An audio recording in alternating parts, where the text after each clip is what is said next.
Business போரம்ல இருக்கோமா, அந்த போரம்ல மக்கள் என்ன ஷேர் பண்ணிருக்காங்க, நம்ம பிசினஸோட லெவல் இப்ப எப்படி இருக்கு தெரிஞ்சுக்கலாம். ஃபர்தர் இயர்ஸ்ல என்ன மாற போகுது தெரிஞ்சுக்கலாம். அதுக்கு நாம எப்படி நம்ம அடாப்ட் பண்ணிக்கணும், என்ன கத்துக்கணும் தெரிஞ்சுக்கலாம். நிஷா பீடா வந்தார்ல, நீங்க யோசிச்சு பாருங்க. பீடாங்கிறது ஒரு பிராண்ட் நம்ம யோசிச்சுட்டு போறோம். வாங்கி சாப்பிட்டு தூக்கி போட்டு போயிடுவோம்ல, அவர் வாங்கி சாப்பிட்டு தூக்கி போட்டு போறீங்க, அதுதான் கோடி கோடி சம்பாதிக்கிறார். செடாய் அப்படிதான் எல்லாருக்குமான வாய்ப்பை தருகிறது. ஆனால் அந்த வாய்ப்பை யார் பயன்படுத்திக் கொள்கிறீர்களோ அவர்கள் முன்னேறும்.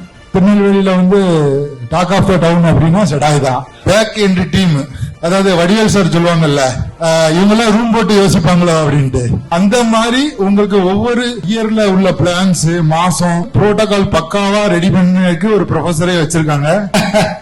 வாழு, பிறரை வாழ வைத்து வாழு, இதுதான் செடாயோட குறிக்கோள். ஒவ்வொரு போரமும் வெளிநாட்டுல இருந்து பெயர் வாங்கிட்டு இருந்தது. ஆனா அதை முடிச்சு இன்னைக்கு தமிழ்நாட்டுல மதுரையில இருந்து ஆரம்பிச்சு இன்டர்நேஷனல் லெவல்ல மாற போகுது.